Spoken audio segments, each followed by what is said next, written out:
ఇప్పుడు నేను దీపం పెట్టాని, ఇదే అఖండ దీపం. అదిగో అక్కడ గొల్ల మండపం తరువాత కనపడుతుందే, అదే మహాద్వారం. అది దాటితే ధ్వజస్తంభం, వెండి వాకిలి.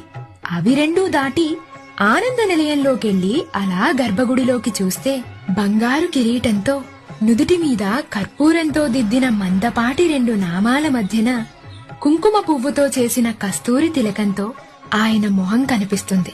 అంతే, అక్కడే ఆయనకు కంప్లీట్ గా సరెండర్ అయిపోతావు.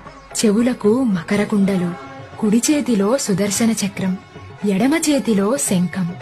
ఇంకో కుడి చేయి కాస్త ముందుకు చాచి ఆయన పాదాలు చూపిస్తుంటాడు చూడు, ఇవే బ్రహ్మ కడిగిన పాదాలు అన్నట్టు. ఇంకో ఎడమ చేయి నేనున్నాను నీకంటూ అభయమిస్తుంటుంది.